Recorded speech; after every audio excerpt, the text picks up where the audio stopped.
2024년 4월 28일 이번 주 하나님께서 주시는 말씀은 마태복음 26장 40절의 본문을 가지고 너희가 나와 함께 한 시간도 라는 제목으로 하나님의 말씀을 나누고자 합니다. 계속해서 선교의 관점으로 성경을 살펴보고 있습니다. 성경 66권이 계속해서 우리에게 예수님을 믿는 저와 여러분들이 반드시 이 땅에서 감당해야 될 사명이 영혼 구원의 사명임을 알려주고 있습니다.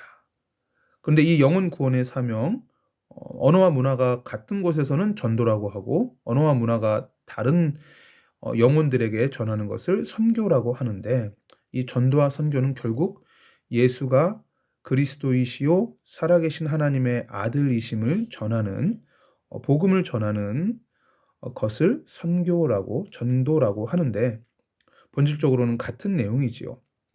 그런데 이렇게 우리가 영혼 구원의 사역을 제대로 감당하기 위해서 성경은 우리에게 선교보다 전도보다 더 중요한 것이 있다라고 계속해서 말해주고 있습니다. 그것이 바로 뭐냐면 예수 그리스도와 동행하는 것입니다. 예수 그리스도와 함께하는 것이지요. 만약에 하나님과의 동행을 놓친 상태에서 사역이라는 일에만 집중하다 보면 분명히 번아웃 때는, 그죠? 지쳐 쓰러지는 때가 오게 되어 있습니다. 그리고 내가 아무리 열심히 노력해도 사역의 열매가 맺혀지지 않는 그러한 안타까운 상황에 처해질 수 있는 것입니다. 복음의 핵심은 뭐냐면 바로 하나님이 우리와 화평을 누리기를 원하신다는 것이죠. 그래서 이 화평을 누리기를 원하시는데, 이 복음을 전하는 저와 여러분들이 먼저 하나님과 화평을 누릴 때 이 복음이 우리의 삶의 현장에서 흘러갈 수 있는 것이지요. 그래서 이 하나님과의 누림, 사귐, 교제, relationship이 굉장히 중요한 것입니다. 오늘 그 관점으로 오늘 성경을 좀 살펴보려고 합니다. 골로새서 1장 19절에서 20절을 보면요, 이렇게 기록하고 있습니다. 아버지께서는 모든 충만으로 예수 안에 거하게 하시고 그의 십자가의 피로 화평을 이루사 만물 곧 땅에 있는 것들이나 하늘에 있는 것들이 그로 말미암아 자기와 화목하게 되기를 기뻐하심이라. 자, 그리스도께서 십자가를 지셨습니다. 그 그리스도께서 십자가에서 흘리신 피로 말미암아 하나님과 우리 사이에는 화평이 이루어졌습니다. 그리고 하나님께서는 이렇게 예수 그리스도를 통해서 저와 여러분들 그리고 하나님께서 화목하게 되는 것을 기뻐하신다라고 말하고 있습니다. 즉 예수님께서 십자가를 지신 이유 중에 하나는 뭐냐면 하나님과 인간 사이에 깨어졌던 관계가 회복되며 그로 말미암아 하나님과 우리 사이에 화평을 누리는 것, 이것이 바로 예수 그리스도의 십자가의 죽으심과 부활하심의 이유입니다. 이것이 바로 구원받은 하나님의 자녀가 누려야 될, 마땅히 누려야 될 최고의 축복 중에 축복이라는 것이죠. 그러니 이것을 놓치고 무언가 사역을 한다라는 것은 주객이 전도된 것이다라는 것입니다. 많은 사역자들이 그리고 많은 주의 종들 내지는 많은 중직자들이, 많은 성도님들이 하나님의 나라의 일을 감당하는 것을 부담스러워하는 이유 중에 하나가 뭐냐면 내가 먼저 하나님과의 이 화평을 누리지 않고 있기 때문에 그런 것입니다. 자, 여러분 핸드폰이 있는데 핸드폰의 배터리가 방전이 되면은 어떻게 하죠? 충전을 해야 되죠. 자, 그런데 충전기를 이제 콘센트에 꽂습니다. 꽂았는데 전원을 켜지를 않은 거예요. 그죠? 전기의 전원을 켜지 않으면 충전이 될 수가 없는 것입니다. 즉 충전기를 아무리 좋은 것을 사용해도 전기가 공급되지 않으면 충전이 될 수 없는 것처럼 우리가 아무리 좋은 프로그램과 좋은 기교와 기술과 기능과 전문성을 가지고 사역을 잘 감당한다 할지라도 여호와 하나님으로부터 근원적인 영적인 힘을 공급받지 못하면 사역에는 아무런 열매가 맺혀질 수 없는 것이지요. 너희가 나를 떠나서는 아무것도 할 수 없다라고 성경은 그렇게 말하고 있습니다. 로마서 5장 1절에도 이렇게 말하고 있습니다. 그러므로 우리가 믿음으로 의롭다 하심을 받았으니 우리 주 예수 그리스도로 말미암아 하나님과 화평을 누리자. 자, 다시 한번 반복되죠. 우리 주 예수 그리스도로 말미암아 무엇을 누린다? 하나님과 화평을 누리자. 즉 예수님께서 이 땅에 사람으로 오신 이유는 뭐예요? 십자가를 지시고 피 흘리시고 죽으시고 3일 만에 부활하신 이유는 뭐예요?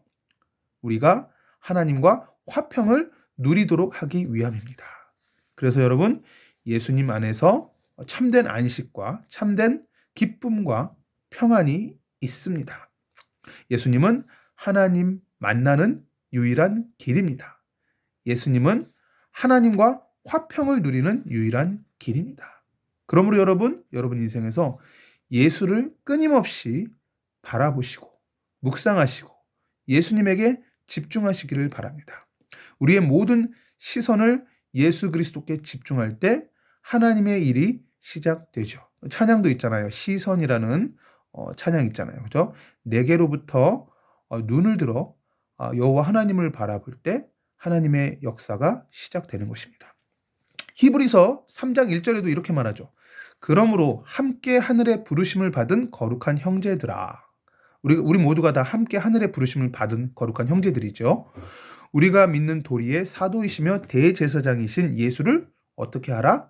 깊이 생각하라. NIV 성경 버전으로 이 예수를 깊이 생각하라를 보면요. 이렇게 되어 있어요. Fix your thoughts on Jesus. 그러니까 예수 그리스도에게 여러분들의 생각을 고정시키십시오. 이렇게 되어 있는 거죠. 그러니까 우리의 생각을 예수님께 고정시키는 겁니다. 흔들리지 않도록 예수님만 바라보는 것이죠. 우리는 이미 흔들리지 않는 하나님의 나라를 받았습니다. 영원한 천국이죠. 히브리서 12장 28절 우리가 흔들리지 않는 나라를 받았은즉 뭘 받자? 은혜를 받자. 우리에게 은혜가 끊임없이 임해야 돼요. 우리는 이미 예수 그리스도를 통해서 하나님 만났고 하나님 자녀 됐고 하나님과 화평을 누리며 죄사함 받았습니다. 영생을 소유했고 천국 백성이 되었습니다. 천국 백성, 하나님의 나라, 흔들리지 않는 나라를 이미 받았습니다. 그러면 우리가 이 땅에서 할 일은 뭐예요? 그 하나님과 교제하는 거예요. 누리는 거예요. 은혜 받는 것입니다. 그렇게 할 때 우리는 뭘 할 수 있느냐? 베드로전서 2장 9절 말씀처럼 너희를 어두운 데서 불러내어 그의 기이한 빛에 들어가게 하신 이의 아름다운 덕을 선포하게 하려 하십니다. 이제 드디어 사역을 할 수 있는 거예요. 사역이 뭐예요? 아름다운 덕을 선포하는 겁니다. 누구의 아름다운 덕? 우리를 어두운 데서 불러내어 그의 기이한 빛에 들어가게 하신 이, 즉 예수 그리스도께서 하신 그 사역을 선포하는 것입니다. 예수님이 우리를 어둠 가운데서 어둠과 마귀 사탄의 권세 아래 흑암의 권세 아래에서 우리를 빛으로 생명으로 영생으로 인도하신 그죠? 그 예수 그리스도의 십자가 사역의 그 아름다운 덕을 선포하는 것입니다. 즉 이 선포 사역, 전도와 선교 사역 이전에 뭐가 더 중요하다고요? 은혜 받는 게 더 중요한 것입니다. 하나님을 누리고 하나님과 화평을 누리고 하나님과 동행하는 것이 더 중요한 것인 거죠. 자, 그래서 우리가 이렇게 계속해서 은혜를 받아야 사역을 감당할 수가 있는데, 즉 선교를 감당할 수 있는데, 제가 지금 계속해서 이 선교의 관점으로 말씀을 나누고 있는데, 제가 지금 오바댜 선교회를 지금 이제 조직해서 선교사님들을 많이 도우려고 그런 사역을 진행하고 있습니다. 조금씩이나마 이렇게 진행하고 있는데, 그 사역을 감당하려면 내가 그냥 물질을 좀 헌신하고 그런 것으로 끝나는 것이 아니라 내가 먼저 하나님과 올바른 관계를 맺는 게 중요하다라는 것이죠. 자, 열왕기상 10장 1절에 보면요. 이렇게 말하고 있어요. 영어 성경으로 보면은 his relationship to the Lord라는 표현이 나와요. 즉 시바 여왕이 솔로몬을 찾아오는 그 장면인데 여기에 대해서 여호와에 대한 명성을 듣고 찾아왔다라는 표현이 NIV 성경에는 여호와 하나님과 솔로몬의 관계에 대하여 듣고 왔다라고 표현이 돼요. 즉 솔로몬이 어마어마한 지혜를 누리고 부귀명의 영화를 누렸던 이유는 뭐냐? 여호와 하나님과 솔로몬이 아주 깊은 관계를 맺고 있었기 때문에 그렇다라는 것입니다. 모든 축복의 근원은 여호와 하나님이십니다. 그래서 여러분 이것을 절대로 놓치면 안 됩니다. 지난주도 그랬고요. 지지난주도 그랬고요. 제가 지금 계속 비슷한 맥락의 이야기를 드리고 있습니다. 왜냐하면 이것이 그 어떠한 사역의 전략보다 더 중요한 것이기 때문에 그렇습니다. 창세기 2장 2절 3절에 보면 재미있는 말씀이 있습니다. 창세기 2장 2절을 읽어드릴게요. 하나님이 그가 하시던 일을 일곱째 날에 마치시니 그가 하시던 모든 일을 그치고 일곱째 날에 안식하시니라.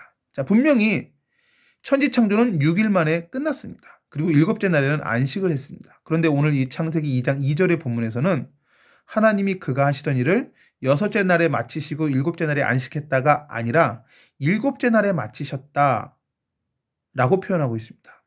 즉 일곱째 날에 마치시고 그가 하시던 모든 일을 그치고 일곱째 날에 안식하시니라. 그러면 일곱째 날에 하신 사역은 뭐예요? 하나님께서 일곱째 날에 하셨던 일은 뭐예요? 그것은 바로 안식이라는 것입니다. 자, 그러면 우리는 자꾸 사역을 하려고 하는데 사역보다 더 중요한 일이 있다는 것이죠. 그 사역보다 더 중요한 일이 뭐예요? 바로 여호와 하나님 안에서 내가 안식을 누리는 것입니다.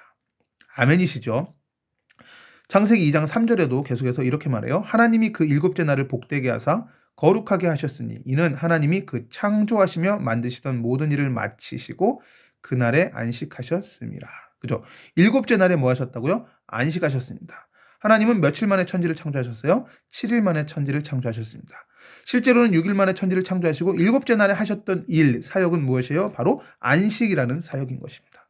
즉 우리는 안식은 사역이 아니라고 생각하는데 안식도 사역이라는 것입니다. 하나님 보실 때는 무엇이 제일 중요해요? 하나님과 내가 인격적 관계를 맺는 것이 가장 중요한 것입니다. 내가 하나님과의 관계가 좋아야 일이 진행되는 것이죠. 마태복음 11장 28절에도 이렇게 말해요. 수고하고 무거운 짐진 자들아 다 내게로 오라 내가 너희를 어떻게 한다? 쉬게 하리라.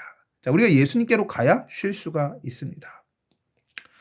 자, 그렇게 쉼을 누릴 때 마태복음 11장 28절 나는 마음이 온유하고 겸손하니 나의 멍에를 메고 내게 배우라. 그리하면 너희 마음이 쉼을 얻으리니. 이렇게 주님 안에서 쉼을 누릴 때 드디어 이제는 멍에를 맬 수가 있습니다. 주님이 맡기신 사역을 감당할 수가 있는 것이죠. 그리고 그 사역 안에서도 쉼을 얻게 됩니다. 기쁨을 얻게 되는 것이죠. 자, 출애굽기 20장 8절에 보면 십계명에 대한 이야기가 나오는데 거기에 아주 중요한 말씀이 있습니다. 20장 8절 출애굽기에 보면 안식일을 기억하여 거룩하게 지키라. 안식일을 뭐 하라고요? 기억하라고 합니다. 왜 안식일을 기억하라고 해요? 지금 이제 신약 시대에는 안식일에 예배 드리는 게 아니라 예수님이 부활하신 주일에 예배를 드리죠. 그렇지만 여전히 안식의 의미는 살아 있는 것입니다. 그러니까 안식을 기억하라는 거예요. 즉 뭐냐면 하나님과의 관계를 기억하라는 것이죠. 그것이 더 중요하다는 것입니다. 우린 자꾸 사역에 중독되는 경우가 많아요. 그죠? 그러니까 사역을 위해서 기도의 시간을 빼먹고 사역을 위해서 예배의 시간을 빼먹고 사역을 위해서 말씀 읽는 시간을 빼먹고 사역을 위해서 묵상의 시간을 빼먹습니다. 주객이 전도된 것입니다. 그렇게 하지 말라라는 것입니다. 안식을 기억하라는 거예요.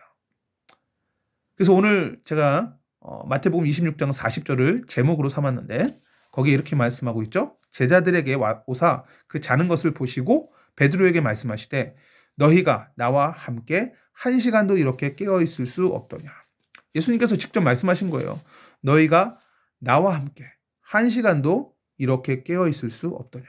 그러니까 예수님은 뭘 원하시는 거예요? 예수님과 함께 한 시간 이상 깨어 있으면서 깊이 하나님을 누리고 하나님과 화평을 누리고 교제하기를 원하신다는 것입니다. 시편 55편 17절에도 이렇게 말해요. 저녁과 아침과 정오에 내가 근심하여 탄식하리니 여호와께서 내 소리를 들으시리로다. 그렇습니다. 성경 계속해서 우리에게 하나님과의 시간들을 확보하라고 하고 있습니다. 여러분 아무리 바쁘신 분들도요. 여러분들 뭐 직장 다니시고 바쁘시겠죠. 사업하셔야 되고 아까 예수님 말씀하신 것처럼 너희가 어찌하여 한 시간도 나와 함께 깨어 있을 수 없더냐 하신 말씀처럼 여러분 여러분 절대적인 하나님과의 시간을 확보하시기 바랍니다. 그 시간에 개인 예배를 드리셔도 좋고요. 깊은 기도의 시간을 가져도 좋고요. 성경을 읽어도 좋습니다. 어쨌든 하나님의 음성 듣는 시간을 가지시기 바랍니다. 그렇게 할 때 우리는 예수 그리스도의 이 복된 소식을 전하는 선교와 전도 사역을 잘 감당할 수가 있습니다. 그리고 하나님의 나라의 백성답게 이 땅에서 살아갈 수가 있습니다. 한 손에는 복음을 들고 한 손에는 그리스도의 십자가 사랑을 전하기 위해서 그들의 마음의 문을 열기 위해서 주님 말씀하신 것처럼 선을 베풀고 사마리아인처럼 선한 사마리아인처럼 이웃을 사랑하고 실제적인 그 영혼들의 필요를 채우며 그죠? 그러한 자비와 긍휼의 사역도 해야 되겠죠. 그렇지만 이 자비와 긍휼의 사역하기 이전에 먼저 하나님과 내가 화목하는 이 시간, 이 비밀을 먼저 누려야 된다는 것입니다. 이 말씀 그대로 우리가 응답받을 때 우리를 통해서 부족하지만 세계 선교에 큰 문들이 열리게 될 줄 믿습니다. 이 말씀 그대로 응답받게 되시는 우리 모든 오바다 선교회 말씀 들으시는 모든 성도님들 다 되시기를 살아계신 주 예수 그리스도 이름으로 축원드립니다. 기도하겠습니다. 하나님, 오늘 주신 말씀대로 우리가 어찌하여 한 시간도 깨어 있을 수 없더냐라고 안타까워하셨던 그 예수님의 말씀을 우리가 기억합니다. 주님, 6일 동안 천지창조를 마치시고 7째 날에 안식하셨는데 그 7째 날까지 합쳐서 하나님의 일을 감당하셨던 그 하나님의 그 세미한 음성을 듣습니다. 주님, 우리는 안식을 너무나 소홀히 여기는데 여호와 하나님과 누리며 여호와 하나님을 누리며 여호와 하나님과 동행하며 하나님의 말씀을 들으며 그분의 존전 앞에 나아가는 이 시간들을 우리가 소홀히 여기지 않게 하여 주시고 우리가 바쁠수록 더욱더 주님 앞에 무릎 꿇게 하시고 하나님과 동행하게 하시며 하나님의 말씀 듣게 하시고 하나님께 예배드리게 하시며 하나님 안에서 안식을 누리게 하여 주시옵소서. 예수 그리스도께서 십자가에서 하나님 만나는 길을 열어주셨고 이제는 예수 그리스도를 통해서 우리가 하나님과 화평을 누릴 수 있음에 감사드립니다. 우리는 흔들리지 않는 영원한 하나님의 나라를 이미 소유받았사오니 이제는 날마다 은혜 받는 일에 집중하게 하시고 그렇게 하나님과의 동행과 은혜가 충만한 가운데 하나님께서 맡기신 영혼 구원의 사역, 전도와 선교 사역 잘 감당케 하여 주시고 또한 이렇게 주님의 은혜를 풍성히 받는 가운데 필요하다면 이웃을 돕고 섬기는 긍휼의 사역도 잘 감당케 하여 주옵소서. 예수 그리스도 안에 붙어 있을 때 열매를 맺을 줄 믿습니다. 이 말씀 그대로 응답받게 하여 주옵소서. 주 예수 그리스도의 이름으로 기도하옵나이다. 아멘.